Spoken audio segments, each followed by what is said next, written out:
All right, so what we're going to be doing in this episode is we're going to be continuing where we left off on the last episode of the series.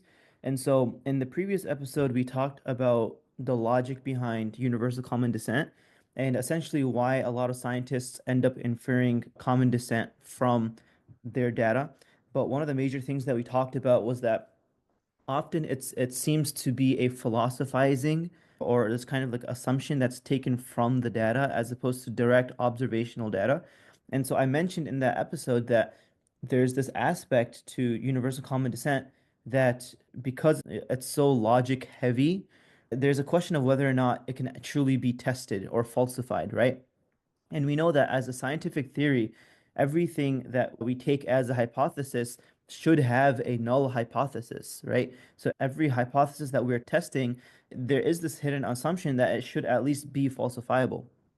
And so what we'll be doing in this episode is going over whether or not universal common descent is truly falsifiable. And by that, I mean if it's even testable to begin with. I guess you'll see in a bit, but to cut to the chase, there is somewhat of a paradoxical answer to this. So it seems as though when it comes to universal common descent, it is testable in one sense, but it's also not testable in another sense. That paradox essentially will be highlighted. This particular episode is part one of whether or not we can test universal common descent, and we'll be exploring the no. We'll be going over why universal common descent is not testable, and then in the following episode, we'll be going over why universal common descent is in fact testable. Just as a refresher, universal common descent is the hypothesis that every organism on Earth is genealogically related in one way or another. So everything descends from a single origin of life, right? So it's essentially that all modern species have diverged over time from the first ancestral population. One of the textbooks says that all modern species have descended from a single common ancestral species. Life originated only once, and the present diversity of forms has been produced from one ancestor by the splitting of species. Now, it's also important that throughout this presentation, I'm going to refer to something called LUCA. LUCA is defined as the last universal common ancestor, right? So essentially, that's like the ancestors to all of us, right? The hypothetical ancestor to everything that exists today. It's known as LUCA in the literature. So I'll be referring to LUCA as that last universal common ancestor. We also touched on this last time, but universal common descent is quite fundamental to the theory of evolution. It's taken as more fundamental than natural selection itself. It's the crux of the entire Darwinian paradigm. We can distinguish evolution in terms of the mechanisms behind evolution. So that could be genetic drift, natural selection, selective mating, and all of that. You can argue that some of those are Lamarckian, some of those are Darwinian, but something fundamental to all of those models of evolution is this concept of universal common descent, that everything comes from or stems from a tree of life. We also touched on certain, I think there was a slide that I brought forth in one of the previous episodes where I showed you that this is not the only model of evolution. You can hold on to evolution in the sense that you can reject design, but you can also reject universal common descent. Instead of a tree of life, you can hold on to multiple origins of life, like a forest or a bush of life.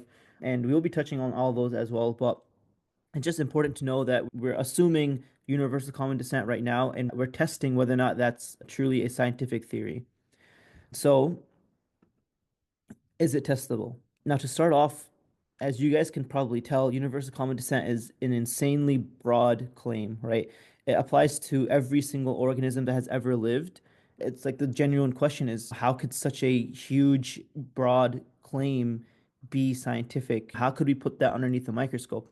It seems quite difficult to actually test the theory itself, right? We can't run an experiment that spans billions of years of evolution, and we can't really directly observe the ancestors of life anyways, right? So there's no obvious way to falsify that all life has one origin through a single critical observation. It seems universal common descent is not directly testable, but the question is, can it be indirectly testable? You could attempt to test universal common descent through coupling it with predictions, right? So it's not as if you can directly test universal common descent, but once you attach predictions to it, and those predictions either come to pass or fail in terms of the data, then that hinders universal common descent as a theory, at least theoretically, right?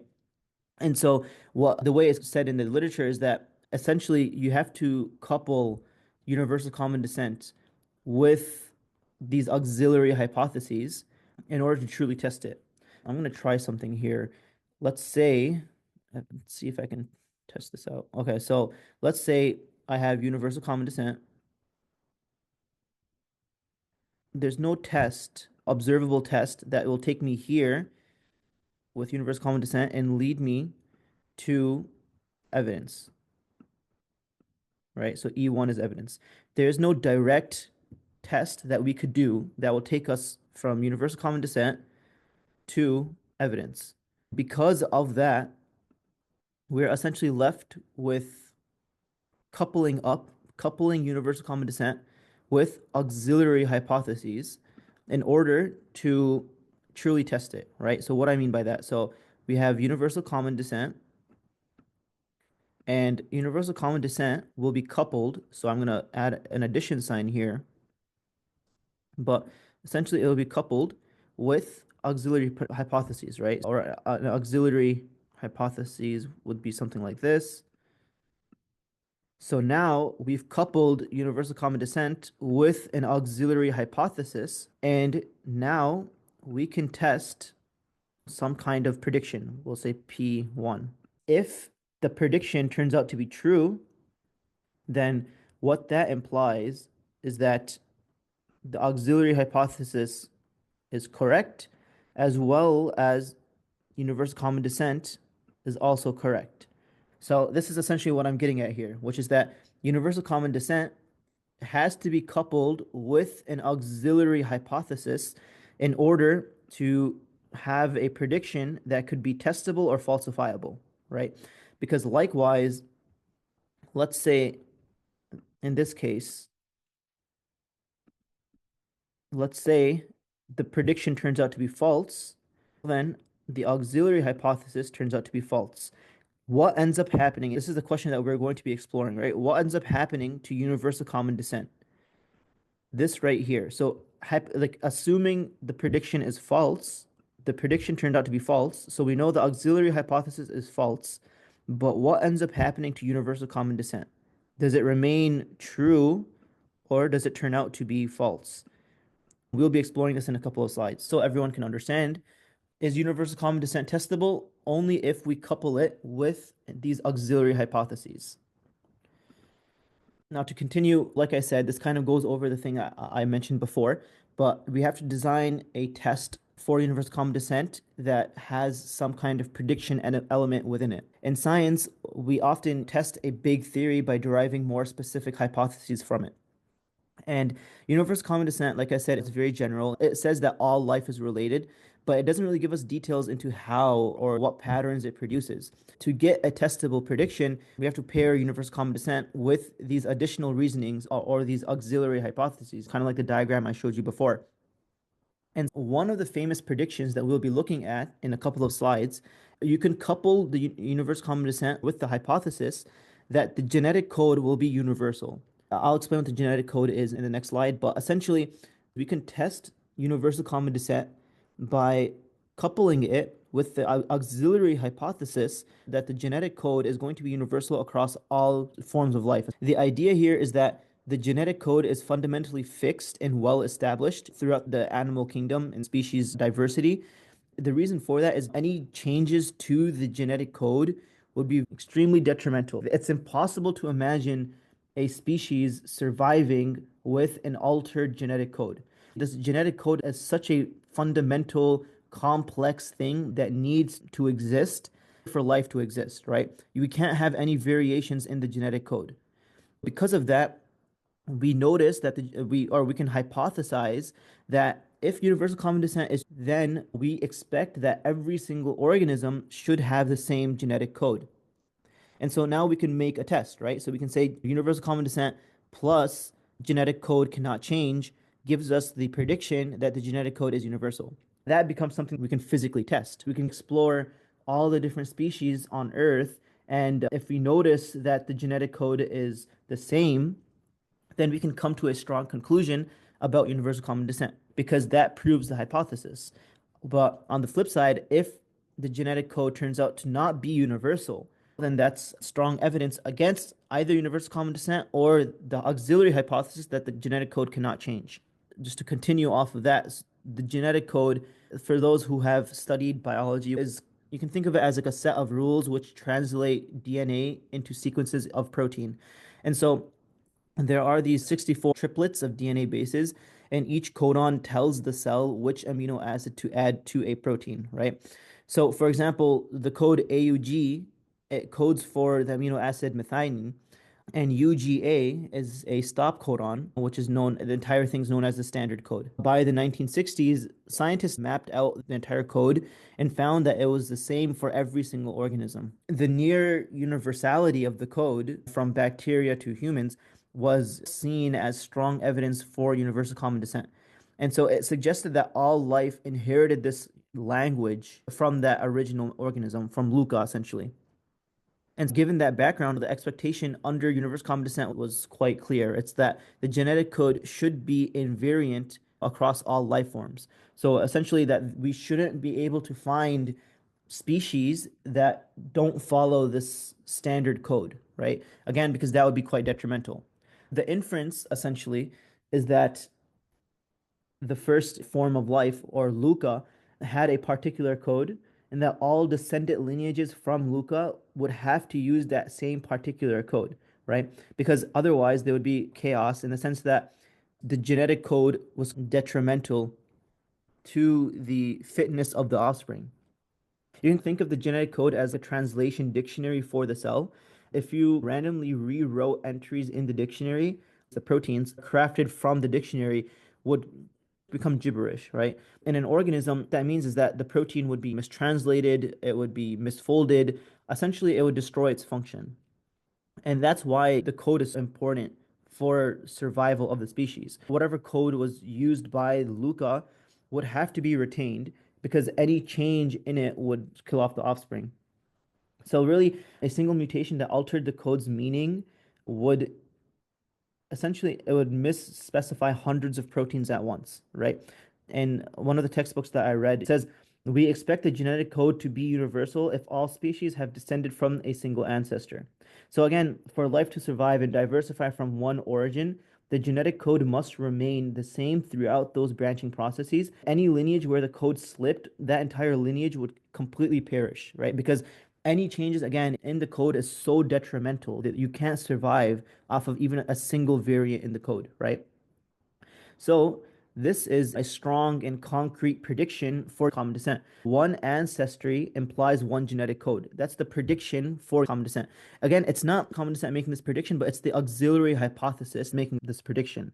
And so now we can test whether this prediction is true. Do we find variance in the genetic code? Any change in the genetic code will be extremely detrimental to the entire lineage, and the entire lineage would not survive, which is why they used to say that the genetic code is frozen, right? This word frozen itself was used by Francis Crick, the scientist who discovered the structure of DNA and won the Nobel Prize for it. He said that the genetic code is fixed or frozen, implying that there could be absolutely no variation in the code itself. It would be completely detrimental to the entire lineage. Now, what did we actually find, right? Once we do this experiment, the prediction was that one ancestor leads to one genetic code, right? But what did we actually find? Through the 1960s and 1970s, as researchers deciphered the genetic code in multiple different ways, what they found was that the code was same every single place they looked, right? Again, this is some of the experiments that happened in 1960s and 1970s. They checked every single available organism, and it turned out that the code was pretty much universal. Every single organism that they looked at, whether that be bacteria, fungi, plants, animals, etc., all those results showed that they all used the same exact standard code. This uniformity across the most diverse forms of life was seen as extremely strong evidence for universal common descent. It was extremely powerful evidence that essentially proved the prediction for universal common descent. What happened is, like I said before, universal common descent can be coupled with the auxiliary hypothesis that the genetic code is frozen. The prediction should be that the genetic code is universal, right? In the 1960s, 1970s, when we were doing these experiments, we found that the universal code, every single place we looked, was in fact standard. It was in fact frozen, right? It was in fact universal. Textbooks at that time and even today call this the universal genetic code. But the science doesn't stop there. We ended up having better sequencing techniques and better technology, and we were able to decipher the organism's genome a lot better, right? As scientists probed even further and looked into even more diversity, we start to see certain exceptions, right? So the first exception that we found was in mitochondria. This was done in 1979, right? Researchers discovered that human mitochondria do not follow the standard genetic code. Mitochondria, often known as the powerhouse of the cell, they have their own genomes. It turns out that they have a few codons, a couple of codons have actually shifted in terms of meaning, right? So in the human mitochondria, the codon AUA codes for methionine, whereas in the standard code, AUA codes for isoleucine, right? And also, UGA is normally a stop codon, but in the mitochondria, it codes for the tryptophan, right? So this is a shift in the genetic code. These are variants.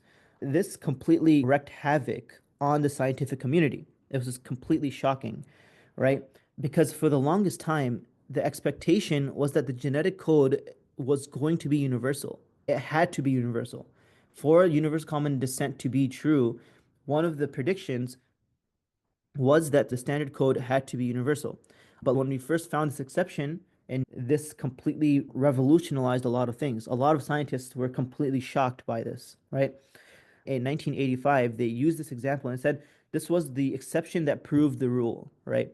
So this was a well-known problem. It was occurring everywhere. Despite that, textbooks today still say that the genetic code is quite universal, but it's actually not universal anymore. We know for a fact now that it's actually not universal. And the problem just got worse and worse, right?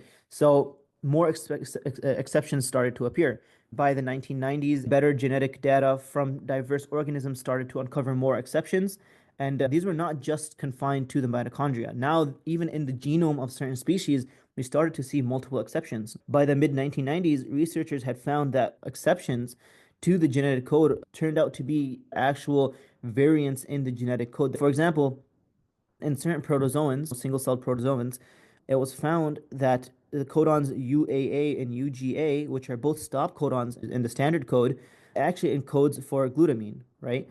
And at least four species of protozoans, what would have been stop was read as a go. So it's a change in the reading frame, right? To go from a stop codon to a go codon completely changes how the code functions. Certain bacterium were also found, and they also read variations in the genetic code. UGA, which is usually a stop codon, was tryptophan, right? The whole universal code started to shatter. One of the scientists in this era said the notion of universality will have to be discarded, right? That's a very extreme admission, right? It's quite telling that this entire concept it was completely revolutionized. The prediction was had to have been thrown out, right? The prediction that the genetic code was universal, that had to be thrown out. So again, what this data shows is that in some lineages, the genetic code had to be rewritten in a way that previously seemed inconceivable, right? And we'll be touching more on this. But essentially, the data just goes on to show that there starts to be dozens of these variant codes, right? The fact that we're calling it a standard code itself as a juxtaposition to other notions of the code shows how many variations there are, right? So it's now known with certainty that the genetic code is no longer universal, right? There is this clash now where current data is disproving the prediction of universal common descent. What do we do with this clash? Where do we go with the genetic code? A lot of scientists essentially palm waved this entire thing. They started coping with this failed prediction. The code that was thought to be frozen implied kind of lethal scenario if codons changed. It was quite detrimental. Now, scientists kept universal common descent, but they dropped the immutability assumption. So if we remind ourselves, universal common descent was coupled with an auxiliary hypothesis, right? Coupled with this auxiliary hypothesis, and it led to this prediction. But that prediction turned out to be wrong. So we coupled universal common descent with the auxiliary hypothesis that the code can evolve. We changed that auxiliary hypothesis, but we added the caveat in special cases. And that led to the new prediction that we would expect a near universal code. But notice that this is now a completely separate claim or a completely separate prediction than it was in the beginning, right? So in the beginning, the scientists thought that the universal code had to be completely universal. There could be absolutely no variation because that would be very detrimental. To test universal common descent, they coupled it with the auxiliary hypothesis that the code is unchangeable. It was fixed, it was frozen. Now that prediction failed, what did they do instead? They go back to the hypothesis, and instead of falsifying universal common descent, they just tweak the auxiliary hypothesis in an attempt to save universal common descent. And so by doing this, universal common descent emerges unharmed, essentially, right? What they showed was that the failure of the universal code prediction forced a decision. Does this count as evidence against universal common or merely against the idea that the code can never change? In practice, scientists overwhelmingly chose the latter interpretation. They did not abandon universal common descent. Instead, they just revised the supporting assumption or the auxiliary hypothesis about that genetic code. So the new understanding was that the code can change under rare circumstances without shattering the lineage, right? So the hypothesis being tested was universal common descent plus code immutability. When nature showed that the code wasn't actually immutable or wasn't actually frozen, what the researchers did was that they dropped the auxiliary hypothesis, right? But kept the core theory, well, universal common descent, they kept that intact.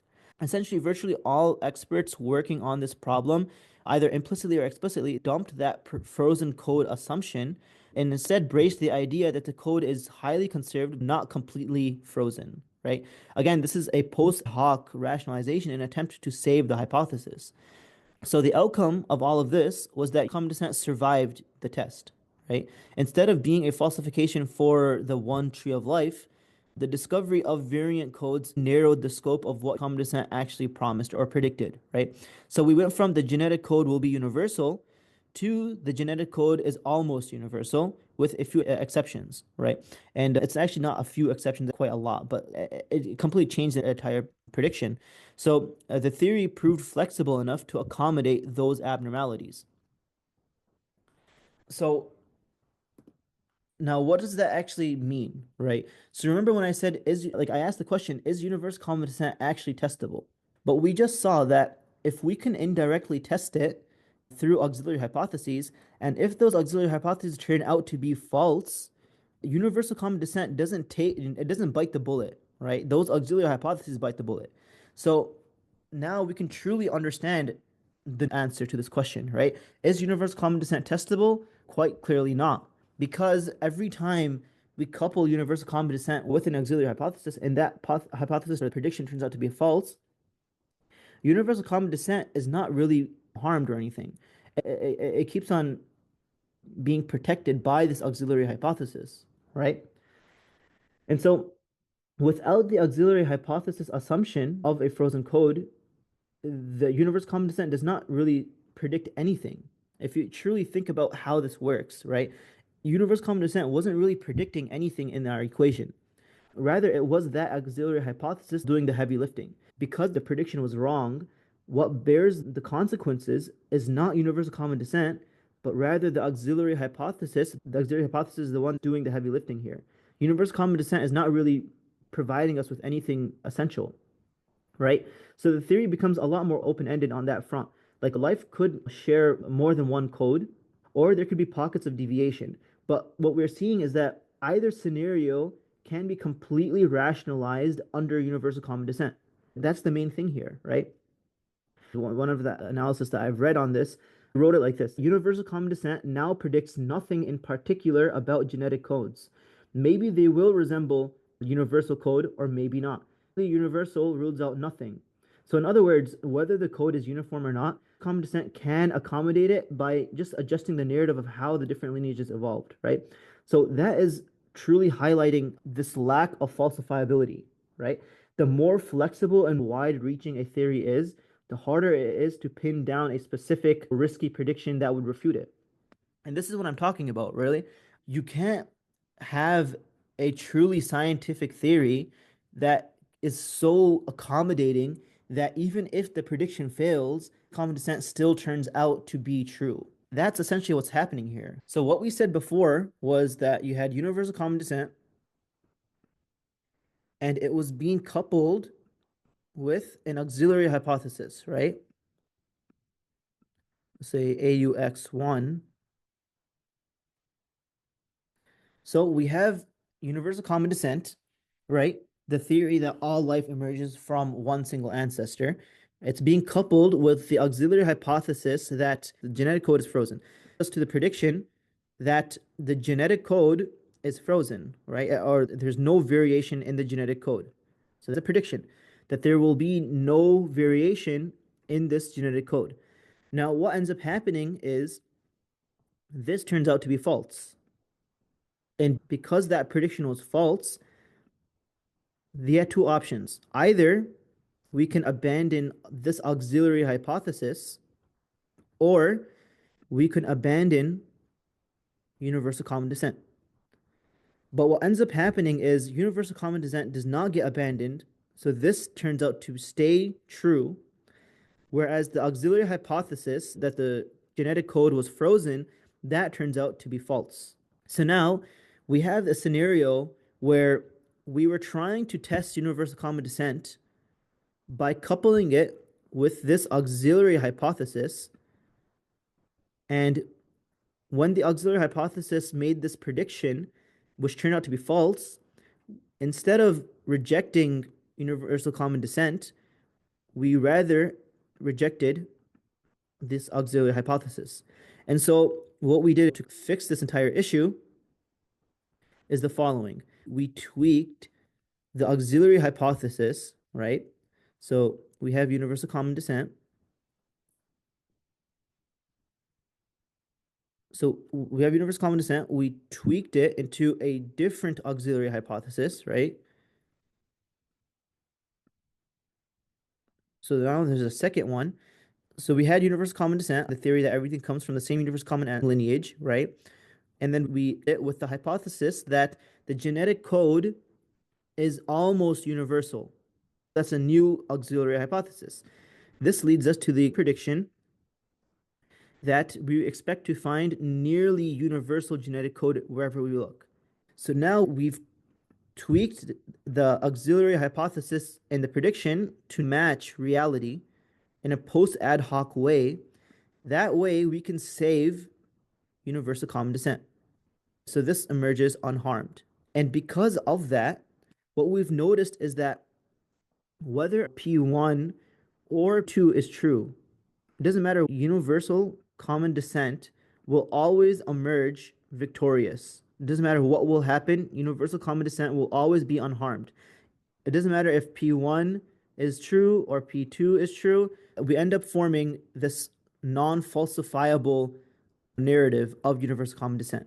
So that is the answer to the question, can universal common descent predict anything? Can universal common descent be testable? That is the no. That whenever we couple it with auxiliary hypotheses and those auxiliary hypotheses turn out to be false, what we end up seeing is that universal common descent does not end up being true or ends up being unharmed. So I hope that's quite telling here. Just going off what I just said, the genetic code story raises a very deep question here, which is there any possible observation that could falsify universal common descent? If whenever a prediction fails, we can just adjust those auxiliary hypotheses and save the core idea, is the core idea even testable at all? Some philosophers and scientists have argued that common descent isn't falsifiable because it doesn't make tight predictions by itself. Any surprising discovery can be explained away by saying evolution found a workaround, but common descent still works. And one of the telling quotes here is that it says a given tree hypothesis is logically congruent with any specific observable evidence of character state distribution. No matter what trait or gene you find in some organism, you can always fit it into a branching tree somehow. Again, it's a post ad hoc explanation that you're positing for it, right? The theory of descent with modification forbids anything specific in terms of traits. The same quote goes on to say, one cannot think of any observation which would allow us to conclude the falsity of a clade. This is basically known as the Popperian critique, which is that a theory can wiggle around any possible data that isn't testable in the strict sense. So if universal common descent truly rules out nothing, then we can never confront it with a crucial experiment that has the potential to show that it's false. We can formalize this as the testing paradox, right? In classic scientific methodology, this was made known by the philosopher. He says that a theory should make predictions that could potentially fail. So if P, then Q, not Q implies not P. With universal common descent, it's hard to identify what that Q is. Q is the observable fact. If Q is absent, that would force us to reject P, which is common ancestry. That's how it's often used in the philosophy of science. So if there is P, then Q, and since there's no Q, then therefore no P. Universal common descent can always be patched with an explanation. If you find a weird organism that doesn't fit in the data, then perhaps it's lost some kind of gene, right? Or we can revise our understanding of that particular ancestor. The key concept here is that we don't have to give up the entire tree concept. The theory is extremely robust in the face of any abnormalities, precisely because it's a broad framework rather than a detailed model. And one of the papers that I was reading, they wrote it like this. They said, there exists no direct empirical test of hypotheses of the Popperian critique, as there's no deductive link between any tree hypotheses and any specific. One cannot devise an observation that would falsify a given cladogram through modus tollens. What this is showing is that there's no experiment you can point to that would definitively crash the idea that a certain group of life shares a common ancestor. So again, this leads to the perspective that common descent functions more as a framework or as a paradigm, even perhaps as a worldview, rather than an actual testable hypothesis. It's a starting assumption that guides interpretation of data rather than something we expect to be overturned by observations. This goes well with the previous lecture or the previous episode that I said, which is that universal common descent is often being inferred into the data. It's being guided by principles, by assumptions. It's not as if we're coming to universal common descent through evidence or observation, but rather we're philosophizing and interpreting the data to get to that particular worldview of common descent. We'll be touching more on this in the next episode, but we'll be going into more the hidden assumptions in stuff like homology and similarity, and it will be a lot more thorough. The crux of this presentation is that no matter how many times you couple common descent with a particular auxiliary hypothesis, common descent will always emerge unharmed, right? So it's not truly testable, right? That's the paradox in all of this, right? There is no Q that would falsify P. And again, a lot of the stuff I will be talking about in future episodes, you can think of common descent as an axiom, right? Or like a guiding principle. And all life is connected. That itself is a presupposition that is being applied to the data before you even see the data. When you look at it that way, scientists study how life is connected, but not whether or not life is connected. That's actually the main point of all of this, right? That when a scientist is looking at different phylogenetic trees or DNA sequences and stuff, they're not looking at whether or not they are connected, but rather how those different pieces of data come together, right? They're already assuming that one way or another are connected through a single ancestor. And again, when abnormalities appear, researchers don't throw out that specific axiom. Instead, they treat abnormalities as puzzles that are going to be solved eventually, right? Or they treat them as puzzles that essentially they're exceptions that prove the rule, right? For those who have been watching along in our presentation, the first two episodes in this series were about these inconsistencies. I told you back then that these are the typical narratives being discussed in the discourse. And so you see that quite shining forth now, right? Where you have these abnormalities, and in the face of these abnormalities, they're willing to reject intuition for the sake of their hypothesis. And again, I went through all of the different kinds of intuition, different forms of evidence, justification, and all of that in the first two episodes. This is really where those stuff shine forth. Another thing I was going to say is that this protective approach, it's sometimes justified by the principle of continuity, right? And I guess in 2 episodes from now, I already have the episodes planned out, but I'll be touching on this principle of continuity in greater detail. But it's essentially the philosophical notion that nature is continuous and doesn't make jumps or leaps to complete separate starts. Common descent embodies continuity in the history of life. And many biologists have been inclined to hold on to universal common descent because it fits this deeply ingrained expectation of continuity in biology.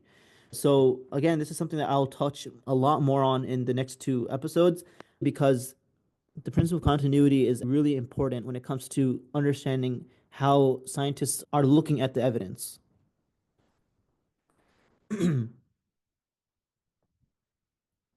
So I already went through all of this. Essentially, universal common descent is pretty much part of this theoretical bundle. Once the auxiliary hypothesis turned out to be wrong, instead of dropping universal common descent, we just dropped the auxiliary hypotheses. But for anyone more interested in this, just go ahead and read the slide. So I guess this slide is here really just to highlight the different perspectives and just to show that this is a real problem, right?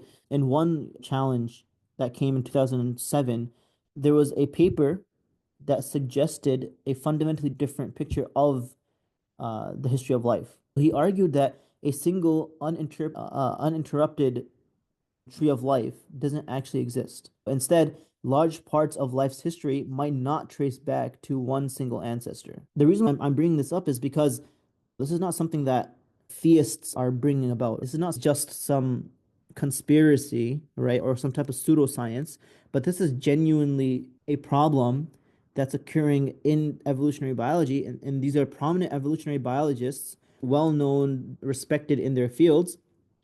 And they are the ones who are responding to this data and saying that we can no longer hold on to this universal common descent worldview with such rigidity, right? And this view, the one proposed in 2007, the deepest level of evolution was not a tree, but a network, right? So I hinted at this as known as like the biological Big Bang model, where there are multiple origin of life events, right?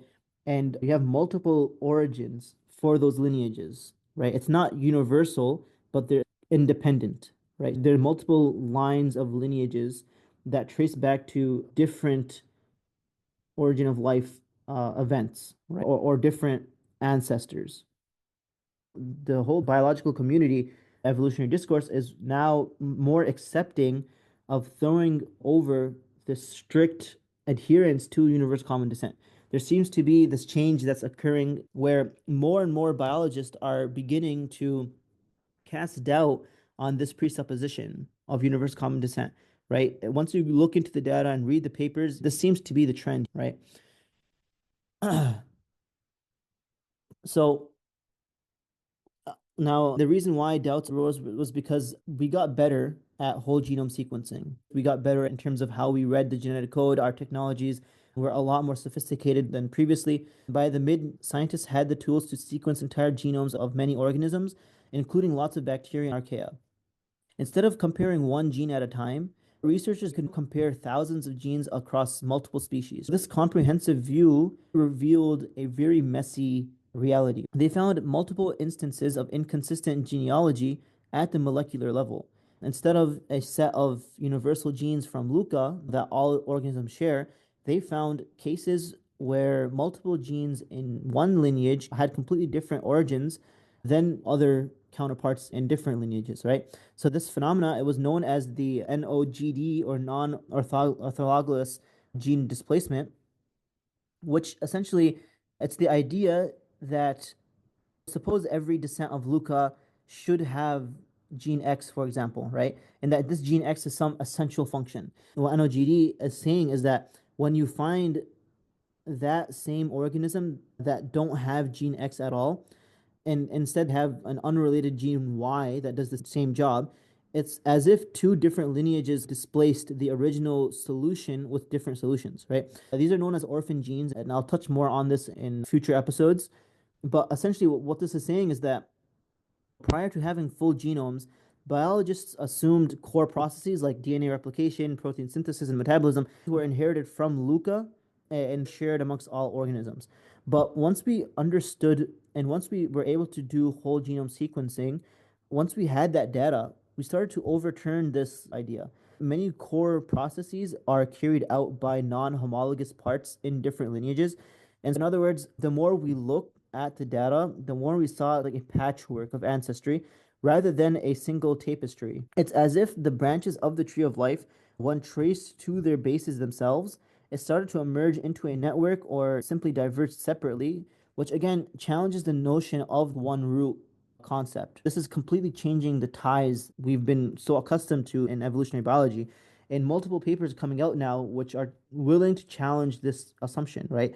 It's not as if they're rejecting universal common descent, but now they're willing to formulate tests to actually falsify universal common descent, right? So that narrative is now shining forth, really. And we talked about the genetic code. There's another example we can mention, which is the release factors, right? The release factors really share the similar problem, right? So what are release factors? These are proteins that terminate protein synthesis. When it reaches a stop codon on an mRNA, it needs a release factor to recognize the stop signal and help release the completed protein, right? So this function is essential in every single cell, right? It's impossible for a cell to exist without this release factor. Any variation in this would be extremely detrimental, right? Under universal common descent, we'd expect that all organisms got this release factor from LUCA, right? Meaning that the release factor found in bacteria and in more complex cells us should be homologous. They should be derived from the same ancestral protein. Now, they might have diversified, but should still be recognizable as the same protein performing the same role. But what we found was not the case, right? So bacteria and eukarya use entirely different proteins for translation termination, right? So the release factor in bacteria and also the one in eukarya or archaea have completely different structures and completely different sequences. You can superimpose the 3D structures of the bacteria and human release factors, and they don't match up at all. You can rotate them in any way you want. There's no significant overlap in their shape or amino acid sequence heritage. They perform the same job, but are built totally differently. It's really the total absence of homology here. It's completely, again, this is something that completely revolutionized the way of thinking. I should have brought pictures, but I'm sure you guys can easily Google bacteria release factors versus human release factors, and you can see how different they look in shape and right, which again shows that these are not homologous, right? This is one of the cases where common descent predicted no variation in release factors, and yet we found variations. To highlight this enigma, this quote is quite telling. It says, since there's no strong evidence for an evolutionary relationship between bacterial class 1 release factors and their counterparts from archaea, it is unknown how termination was mediated in the last common ancestor. If there was a single LUCA, we have no idea what its release factors look like. It might imply that neither of the modern versions is ancestral to the other, hinting that the lineages diverged so profoundly that they replaced the original mechanisms independently. Something as complex as release factors doesn't seem to be frozen. It doesn't seem to be conserved, right?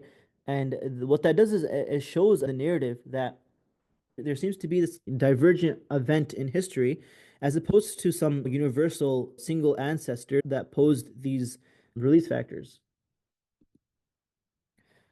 Release factors are not an isolated case. Genome studies have found many examples of such fundamental discrepancies. Different groups of organisms often use non-homologous proteins or even whole systems to accomplish what appears to be the same basic cellular function. A part of this is known as an orphan gene, and we will be touching on this a lot more in later episodes. The enzyme for DNA replication, as well as key metabolic pathways, cell membrane components, etc., they can all differ greatly between archaea, bacteria, and eukarya, right?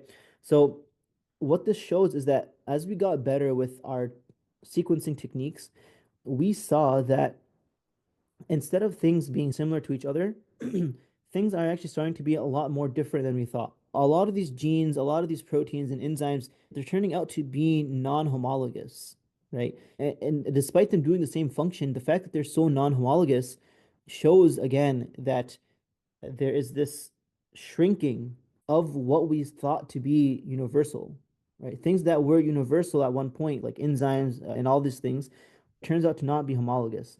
So once again, this is showing that the tide is turning in modern evolutionary biology currently. So where do we stand right now? Universal common descent still remains the default assumption for most biologists. I think for a long time, that's not really going to change. Universal common descent is going to stay there. It's going to remain primarily because it's just so much better and so much more parsimonious given the data that we have currently that they're willing to not throw this out. Now, it's taught as a fundamental truth in biology and biological classes. At least I know in my undergrad career, I've been told multiple times that this is a proven fact, that there are no alternatives to universal common descent. And really, there are some prominent evolutionary biologists who've even said that vocalizing that universal common descent is not real or is false could result in negative consequences, right? I don't think that this is going to change soon. I think it's still going to remain the majority view, but there is now starting to be a louder minority skeptical view where some scientists are starting to treat universal common descent as something that could be falsifiable, right? So they question if the tree of life approach is oversimplified, really. And once again, that is turning the tide. That wasn't even a thing 20 years ago. The papers written in that era were predominantly pro universal common descent. And now we see this tide changing, right? More researchers are concluding that junk DNA is not as junk as we thought. And we're seeing more and more data that comes to that approach, right? So again, what this is going to show is that there is a tide that's occurring and there are changes happening on the academic level. So these are just some of the conclusions from today's episode. Next episode, we'll be touching on whether universal common descent is testable. We'll also be touching on a couple of things in regards to how we can infer homology versus homoplasy. And I think that will really be one of the most important points of this series. Make sure that you pay attention to the next episode.